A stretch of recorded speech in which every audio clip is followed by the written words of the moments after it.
Welcome to the Head Shepherd podcast. I'm your host, Mark Ferguson, CEO here at NextGen Agri International, where we help livestock managers get the best out of their stock.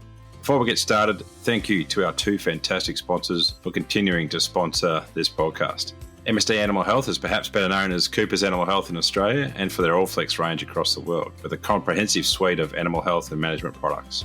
Heineken is a one-stop shop for wool harvesting and animal fibre removal. The Heineken team have a deep understanding of livestock agriculture, backed by Swiss engineering and a family business dedicated to manufacturing the best. We are grateful to our sponsors for their support, helping us bring Head Shepherd to you each week. And now it's time to get on with this week's episode.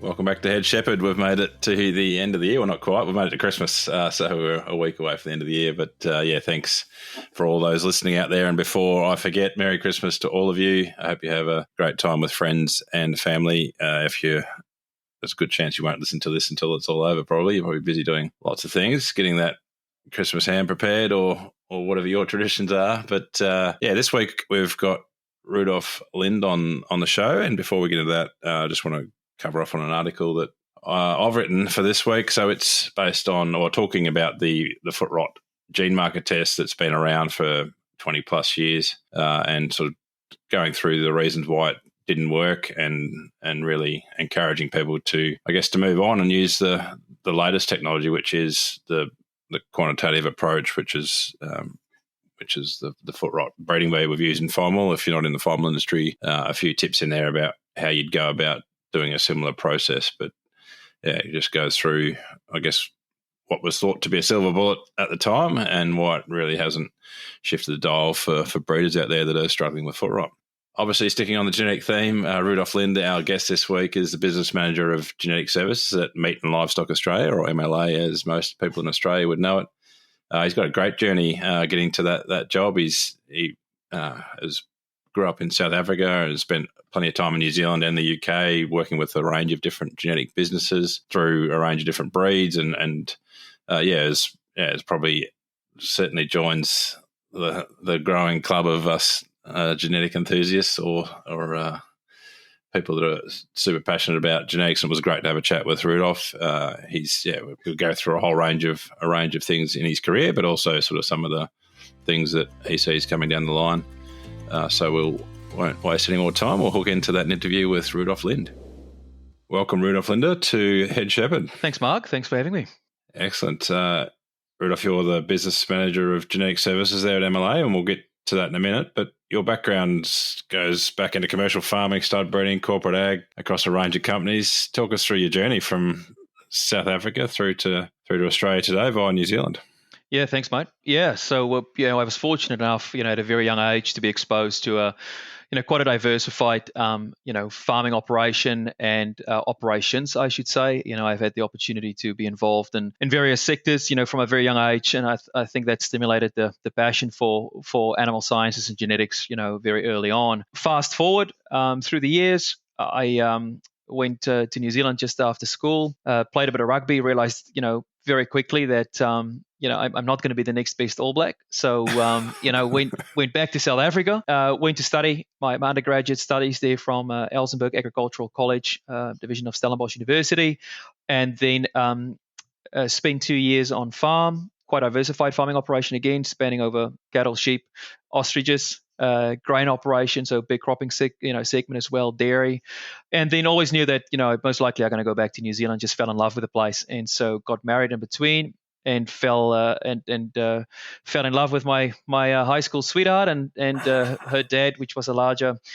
big typical South African, big in heart and soul and size. So he told me, listen, if you want to take overseas, you need to put a ring on a finger. So yeah, got married and immigrated to NZ in 2010, and so yes. Then very heavily involved with genetics, dairy genetics in particular.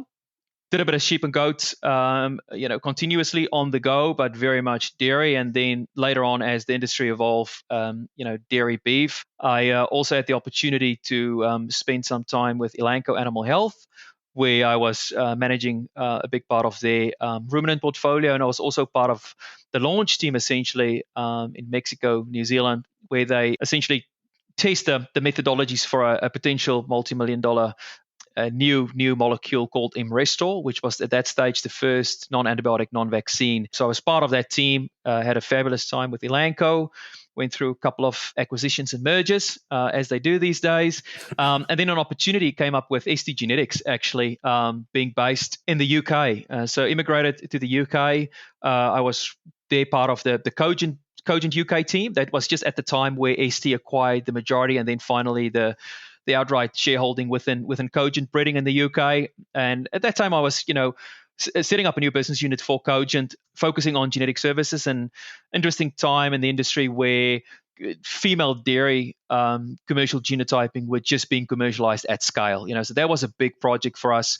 And then also look at the marketing strategies and route to market for Cogent, given that obviously there's now an ST and a Cogent component. Yeah, so did that for 3 years until my visa essentially expired. Sat down with Juan Marino from ST Genetics, the CEO, and back to New Zealand. Good opportunities there with our partnership with LIC, obviously. So then lived in Hamilton, where I essentially managed the genetics component for ST Genetics, and had some involvement obviously with the labs, but it was very much focused on genetics, setting up distribution channels, look at mergers, acquisitions, bringing on a couple of industry stakeholders such as Matriarch Genetics into into at least the ST Genetics distributorship, as well as we acquired the business unit from Genetics Australia, which we wrapped into ST Genetics New Zealand as well. So yeah, had a really exciting time there. Did an MBA through Mass University and another couple of degrees, in terms of animal sciences. So that's been keeping me busy for sure. Sounds like it, yeah, and that's why that accent's quite confused, no doubt. It's been around a bit. It's been a bit of everything.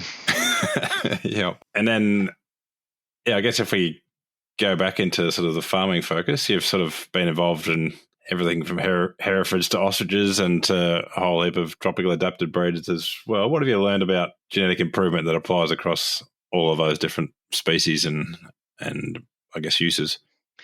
I think, Mark, and that still to me holds relevance today. If we look at the breeder's equation and variation within populations and genetics, that is really what it comes down to. If it's pig and poultry, if it's ostriches, and you look at feather production and quality, if you look at carcass or meat quality, dairy production, variation within a population is key to everything. And I remember the first time when I sat down with a farmer and look at a genetic or genomic evaluation, and we see the variation. The team's eyes almost landed on the desk, and so how can this be? This is absolutely awful. I said, no, this is good. This is real quality stuff. So I think we've come a long way, but ultimately to me it boils down to the breeder's equation in terms of selection intensity, generation interval, variation, all those type of things, irrespective of species or breed. That is what it comes down to. And we need to measure. Phenotype, in my opinion, remains critical. Again, one of the perceptions was initially in the UK as well, if I'm going to genotype my females, I'm not going to milk record. And it's like, no, we need that. So it was that basic understanding, really. And there's no one else to blame for that. That's where we still do play a critical role in industry. It's about that educational element and how the phenotypic reference population and genomic reference populations actually interact with each other, and how important that is. So that is probably what I would say, Mark, the most critical component, which still holds prevalence and relevance today to what we do on a daily basis, is measuring phenotypes and variation. That is critical. Yeah, exactly. And I think that equation that you're referring to is something that we always have to be. It's always there. We're always trying to work out which part of that we can tweak. And obviously the accuracy part is the bit that phenotyping and genotyping really helps us hone in on, which I guess as an industry is probably the bit that we've been least good at, is actually getting accurate phenotypes, and that's where the opportunity lies. We might move into your current role, which is there at Meat Livestock Australia, which for those outside of Australia is a levy-funded organisation with support from the federal government, with a mandate to do R&D and promote red meat generally, but a big budget to develop the industries and keep them moving along. What do you see as the opportunities for genetic improvement in this sort of relatively interesting time in our industry? Yeah, that is something that we challenge ourselves with on a daily basis, Mark. When we set our strategic goals and objectives, genetics first and foremost, it is a long-term strategy, right? Nothing happens overnight. One thing I would say is, if you look at the substantiality of both phenotype and genomic reference populations, that is a fantastic opportunity that we have, especially MLA speaking, and in particular sheep genetics. That's something that, if you look at, we've got 4.1 million animals in the Merino Select database and 2.8 million in the lamb plan analysis in terms of maternal, and 3.9 million in the lamb plan terminal analysis. That is substantial. We're in a very, very fortunate position, and we should not underestimate that. And again, having had the opportunity to work in various markets globally, I think that is really, back to your question, enabling us to really look at things differently now. You look at things like hard to measure traits. There's a big emphasis, obviously, on environmental impact. Yes, methane, but equally other things. I still look at it, me personally, from a very, I suppose, simplistic manner as, yes, it's fantastic. We need to have the blue sky research. We need to look at, having sheep measured or cattle measured or animals in general measured, including goats, from a ruminant perspective for methane emissions and so forth. But I think there's still a lot that we can do with regards to improved productivity. And I think that will obviously have an impact on environmental impact, overall and sustainability. So I look at these things as sustainability traits, as if I could categorize them, in terms of, where our focus will be going forward. Not to shy away from what we have been doing and what our core foundation is, but you look at things like immunology, you look at disease resistance, you look at still eating quality, still a lot of work to be done in eating quality. There's a lot of variation in the population. You look at, carcass conformation, all of those traits that is hard to measure. I think that is really where there will be continuous emphasis and focus, for us within MLA and the role that, we play with regards to the impact, I suppose, genetics can have and the quantification of that impact on overall productivity. And that includes environment, sustainability, on-farm, supply chain. So that's where I see continuous gains will be taking place. And, you've mentioned something earlier, which is really important, is not just to produce breeding values or genomic breeding values or ASBVs, but actually produce them in a way which is accurate, reliable, and which we can achieve what we hope, large-scale industry adoption. I think that is also critically important. Yeah, and I couldn't agree more. And I think, obviously I don't know how obviously, but we rattle on a lot about disease traits because I think it's massive going forward but yeah, I guess I keep looking at that. There's two equations I spend a lot of time thinking about at the moment. That's the breeders equation you talked about earlier, and then the cost of production equation. And to me, keeping people on farms producing ruminants, we need to be always thinking about how genetics contributes to that bit, which is either driving up production or driving down cost, and in doing so, we'll definitely make it a more efficient and more environmentally sustainable. So it's exciting times. I guess looking at the maths in New Zealand at the moment, I did the sums yesterday, and the estimations are that the sheep and beef sector will lose $450 million collectively in this financial year. So I know genetics isn't the only answer, but it's a big part of that, and we do need to. I think we're getting to the point where it's kind of game on. We really do need the industry to take this opportunity because it's a massive latent potential that we see that we haven't. We've come a long way, and as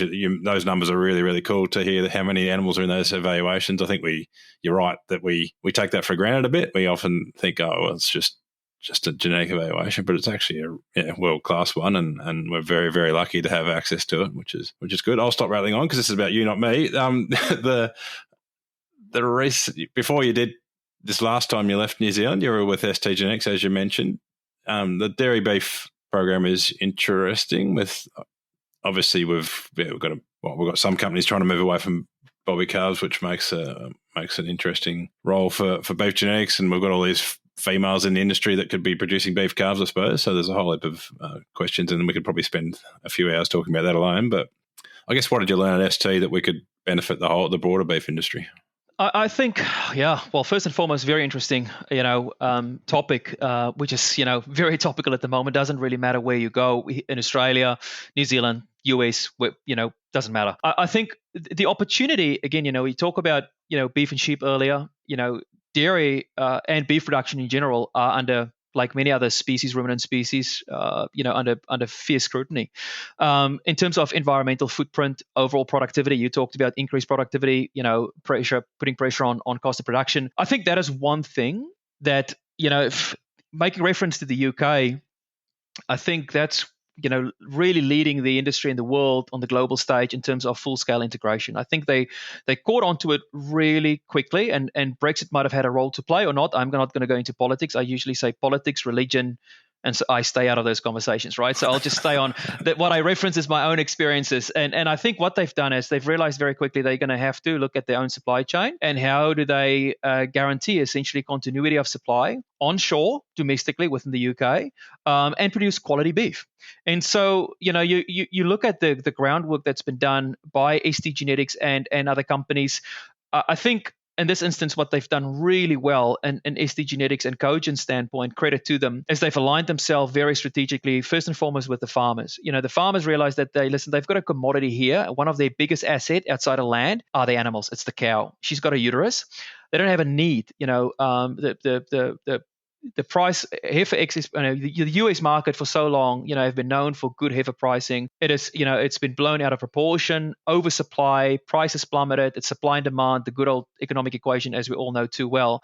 So the question was actually then, how do we utilize these animals that essentially as a dual purpose animal? Historically we talked about a Simmental as a dual purpose animal. Now we look at a dairy cow as a dual purpose animal that can produce really high quality beef for us, and so, but it took many years to get there to convince the supply chain and the farmers, because you need to make it work at a farm level concerning birth weights in particular and gestation length. You talk about New Zealand, it's a seasonal pasture based system. We're very time bound in terms of pressure on those females to get back and calve, and timing of calving is equally critical as well. So we had to satisfy the dairy farmer and work with them to give them the confidence in the type of product that we are going to put into the dairy cow to produce a quality beef calf. And then at the other end, we had to satisfy the feedlot or the grower that these animals are actually going to grow, and then equally with the end user and the retailer, that actually they can put a quality product that is guaranteed in supply and continuity of supply on the shelf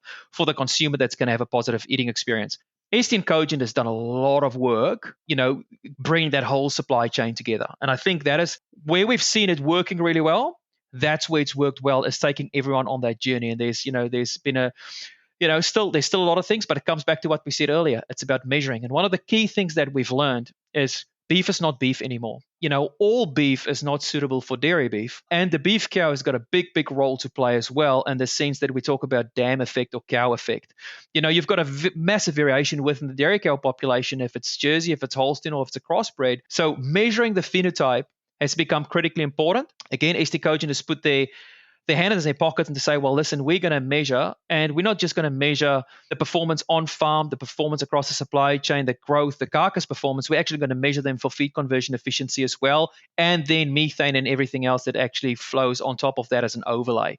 So that's been a really fascinating. A couple of years ago, the US, they were slower to the market in terms of adapting new technologies and adopting to where this dairy beef strategy is going. But due to scale and economy of scale, they churned 1 million straws of dairy conventional semen to essentially a 1-for-1 equal trade to dairy beef, so beef straws going in.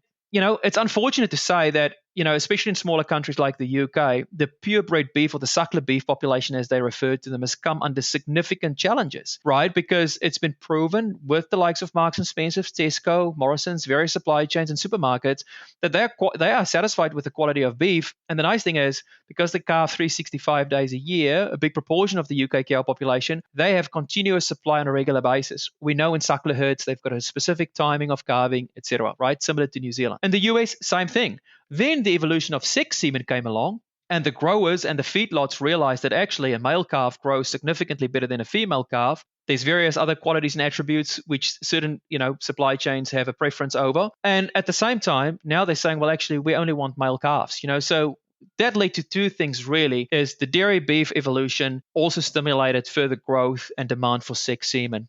Male, believe it or not, in terms of Wagyu and other breeds, they potentially prefer females. I've seen as well, for whatever reason. Again, so there's this whole male and female thing. Matter of the fact is the technology enables us to provide male, female, dairy beef, breed replacement females of the population of dairy cows that we want to, on the back of a genomic accurate and reliable evaluation, to reduce the excess dairy bull calves, which, yes, is creating some real problems and challenges, globally for all the reasons that we are too familiar with. So that's been a real interesting journey to be part of. And I feel very privileged and fortunate to be part of that journey. I think there's been a lot of learnings. I'm also interestingly enough, embarking on my PhD in one of these days, looking at integration and the economic impact of dairy beef supply chain in South Africa, being obviously a country that I'm too familiar with, and there's been very little work that's been done there. So no, it's very interesting, Mark, very much. Yeah, right. You must have a very understanding wife, mate, going back and doing a PhD after all that travel and all that study. The secret is get her to do a PhD at the same time, mate. Excellent. Winning. Yeah, right. Good. Excellent. Fantastic. Yeah, no, it's a really fascinating space, and it makes so much sense to have, rather than to generate what has been a waste product, obviously, to make it into, if we can turn it into something that is of high value or high demand, it makes heaps of sense, and it's going to be a really interesting space. It's not finished yet with as the technology improves and as our ability to pick the right animals that go into those systems improves. It's going to be a really, really interesting space. We might swing to sheep now, which, by looking at your Facebook page, isn't your favourite species, but I'm sure you're getting around to them now with and sheep genetics is a big part of your portfolio there at MLA. I guess you've seen lots of different genetic evaluation systems now. I guess just give us a bit of a run through on strengths and weaknesses, or I guess what you see across the globe in terms of genetic evaluation. Yeah. Listen, probably the one sheep. I am actually just for the reference. I am a big sheep enthusiast for sure. My time on farm probably these days is not as often as I probably would like. But for the ones that do listen, I've been very fortunate to spend a couple of weeks actually in Western Australia not long ago, and that was really interesting. Again, not going into the politics, but that was really interesting. An industry that's steamed for some change, and equally, I've spent time with Lampro and Tom Bull not long ago, really looking at his shedding sheep program and meat eating quality in particular, focusing on fat and IMF.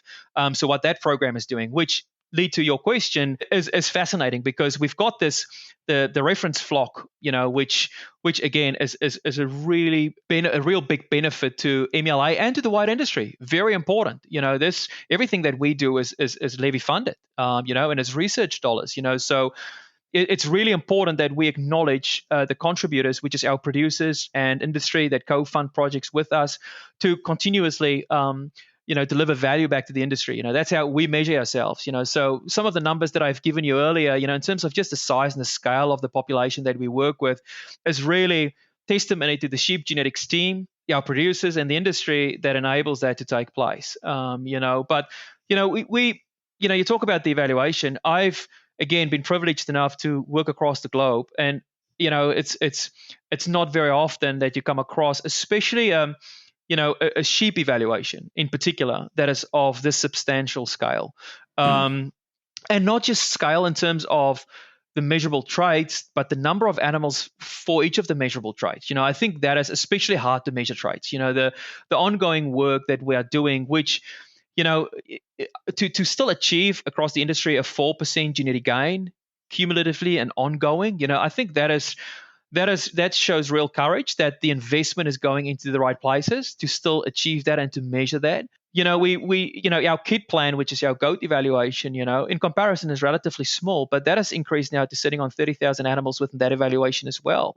So again, in comparison, we're pretty hard critics as we are in the genetics world on ourselves. But if we just put that in context as to what's happening elsewhere globally, man, it is substantial. And to really impact the industry with the consistencies that we generate through our evaluation. We look at the whole thing. We look at how can we streamline our evaluation. You look at, say, pedigree inconsistencies, which is important for genomic evaluations and so forth. We've had between 2023 and 2024, we had a reduction of 19% of pedigree inconsistencies, and we know, and irrespective of species, that is critical.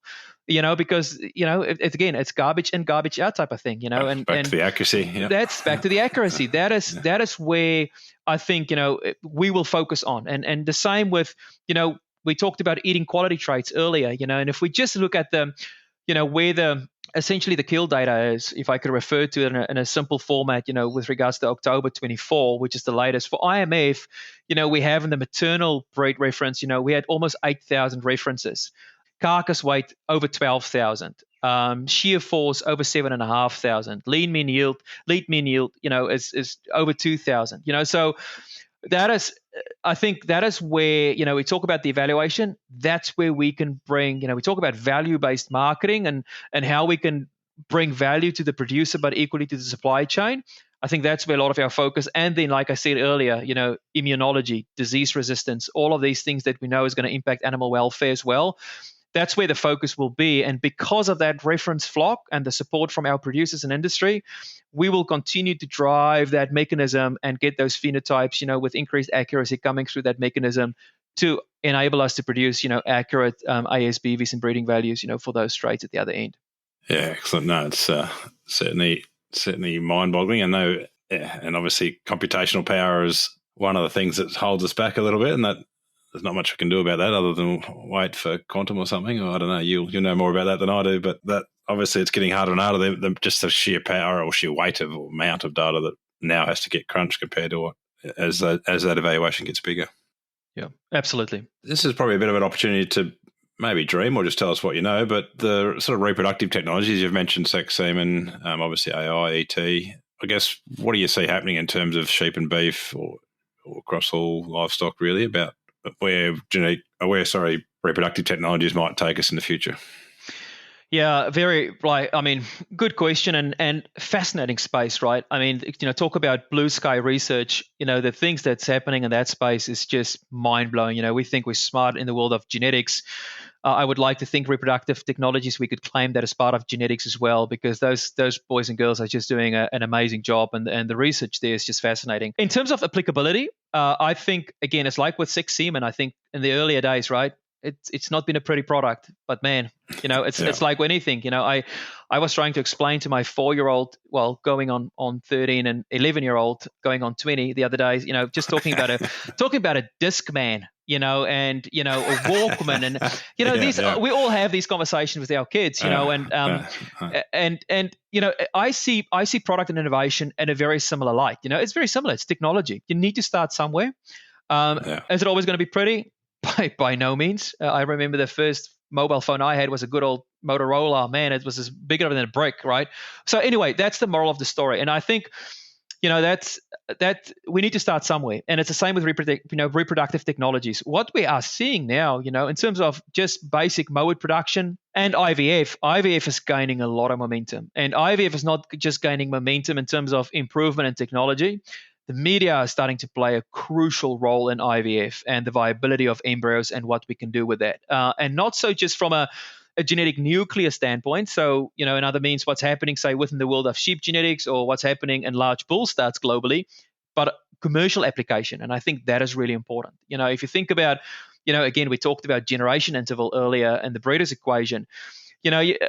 I see reproductive technologies potentially having a crucial role to play in managing animal welfare as well.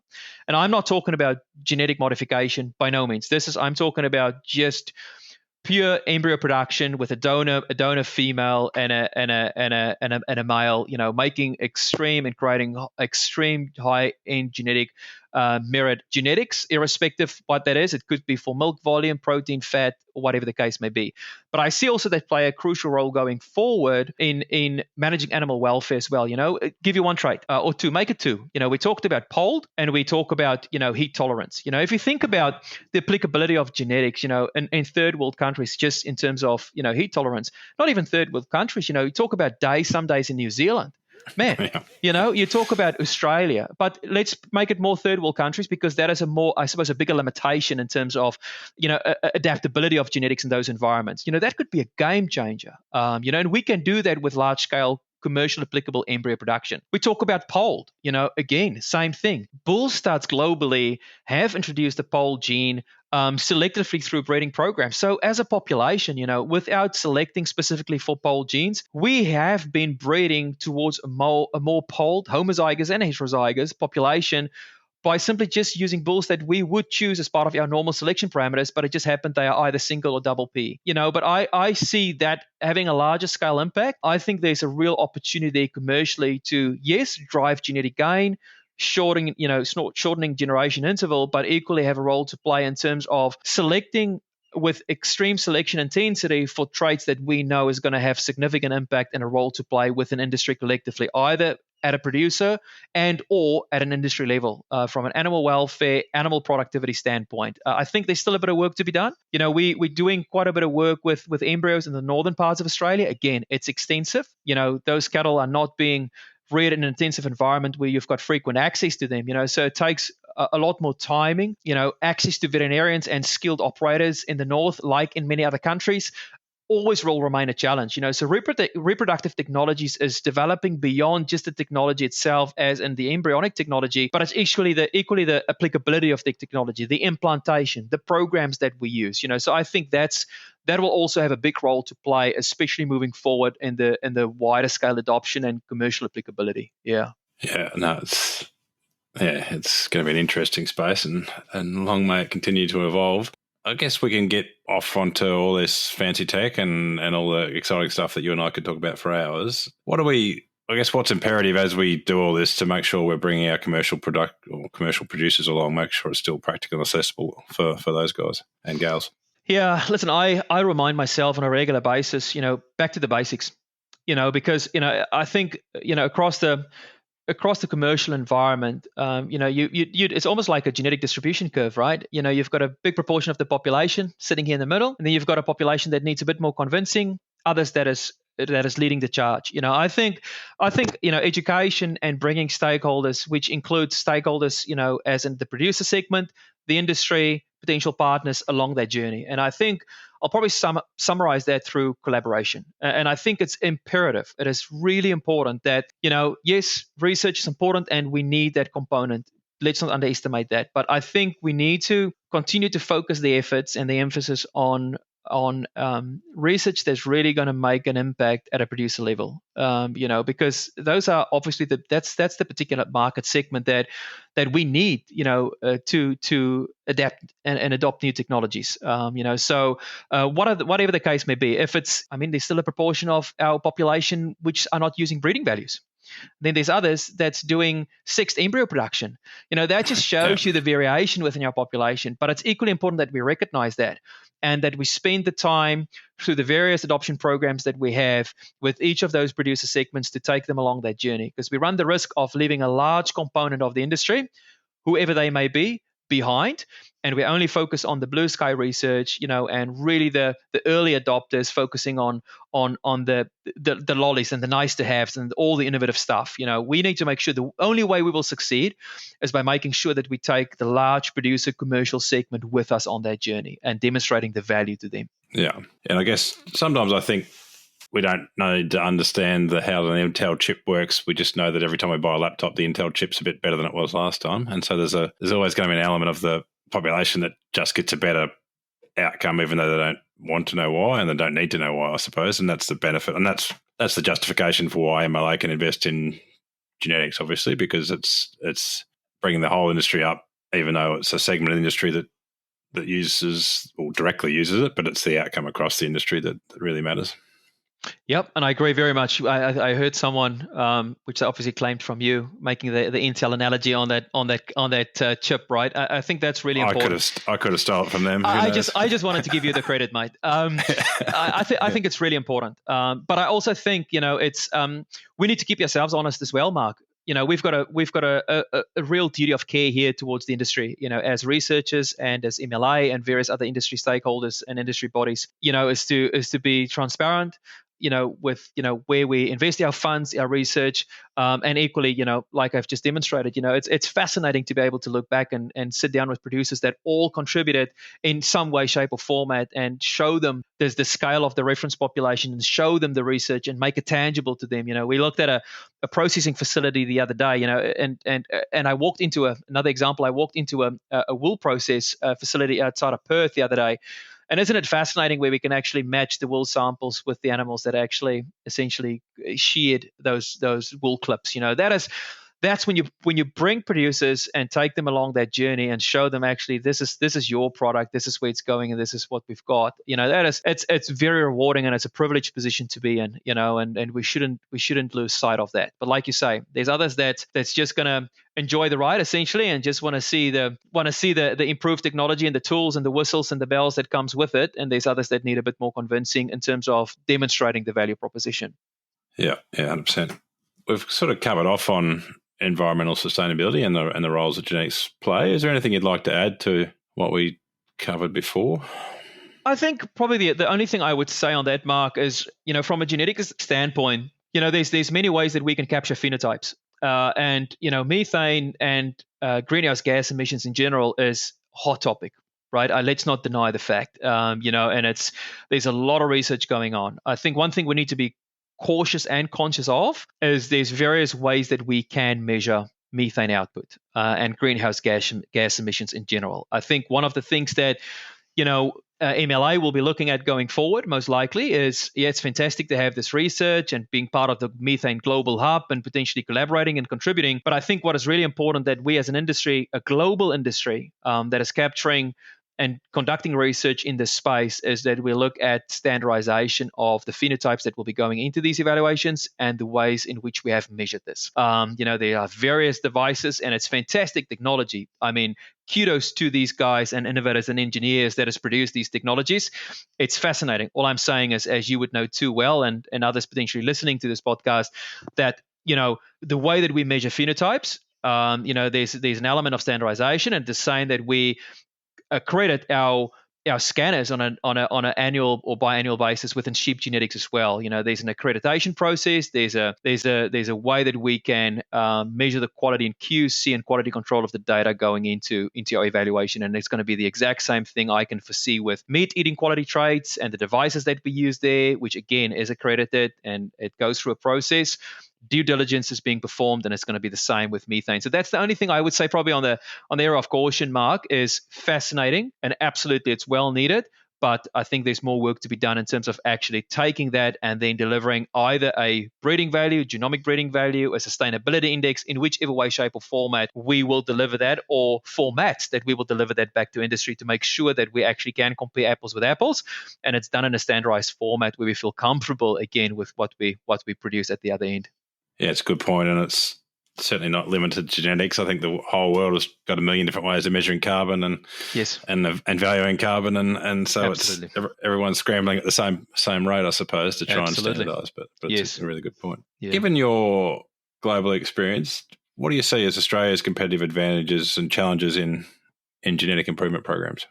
Well, I think we've touched on a couple of these throughout the course of the day, which is reference populations and size and scale and leverage that we have, and we're in a very fortunate position that we have that. I think the other benefit, I was at a Cattle Australia at a CSIRO actually conference earlier this week, where Australia's got a minus 20 million human population. Australia produces food for about 60 million people. That is incredible. Let's not underestimate that. We look at New Zealand as well as an export country, but equally as an import country, being a relatively small island nation. Look at Australia with its land mass and productivity with regards to its role that it plays in food sustainability and how it contributes, to high valued protein.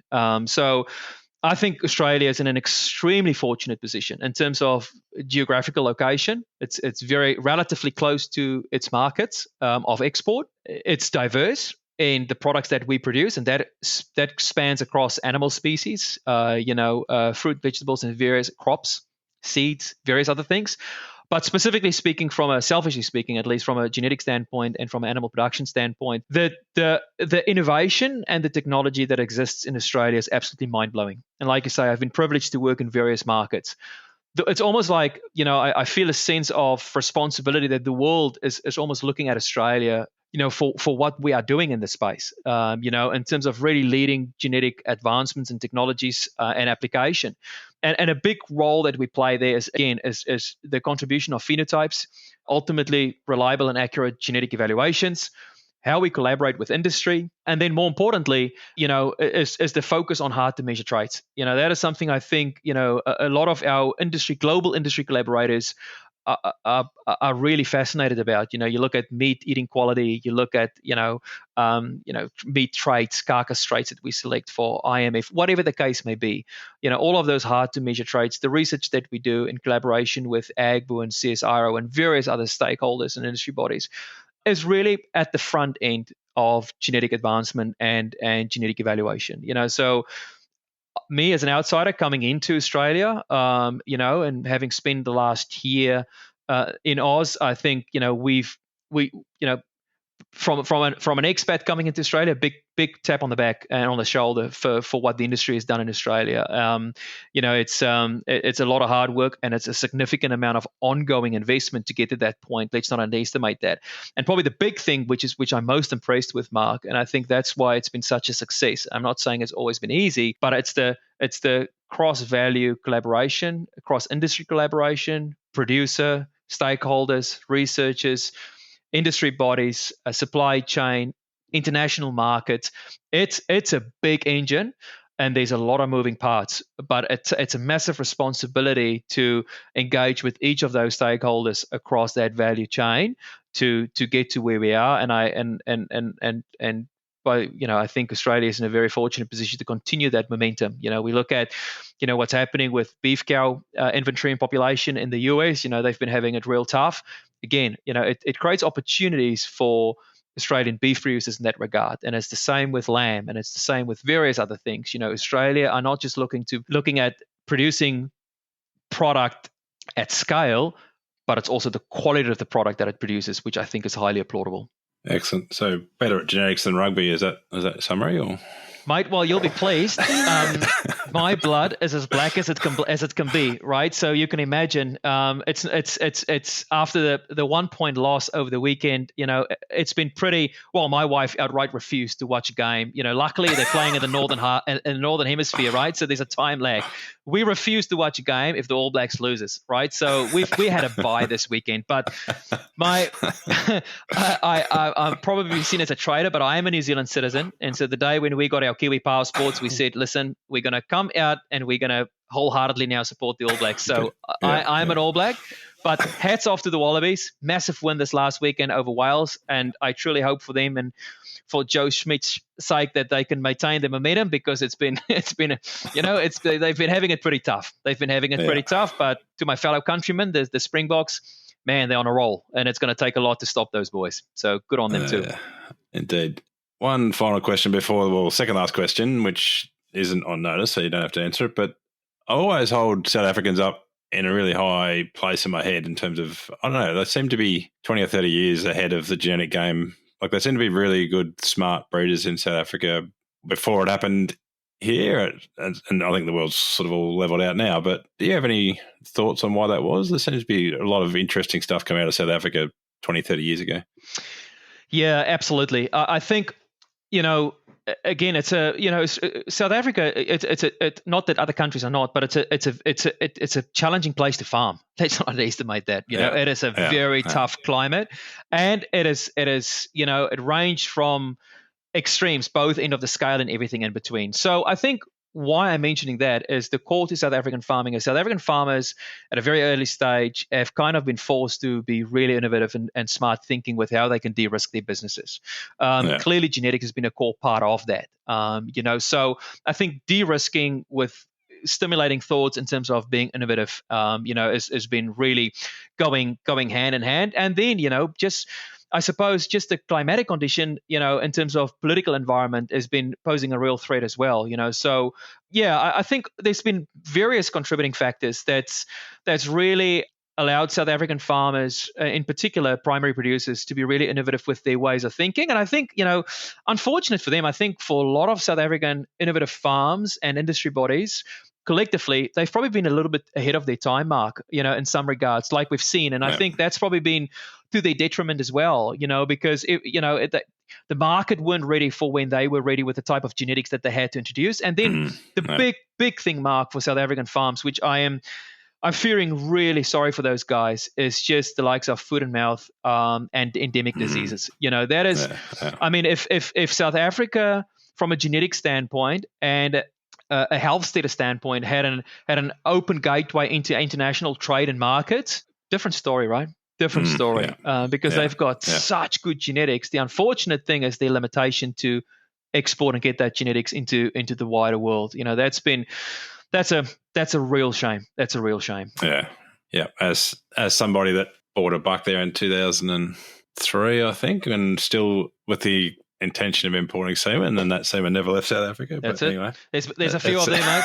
There's been a few. Right. There's been a Dorper ship I know of that's been going for a six-figure sum with many zeros that's still sitting in a production facility that there's just no way to export that semen, But again, the demand, if you look at, and interesting, my last comment on that as well, you look at markets which we never anticipated. You look at Russia, you look at China, especially sheep genetics focus, which is really after superior meat quality.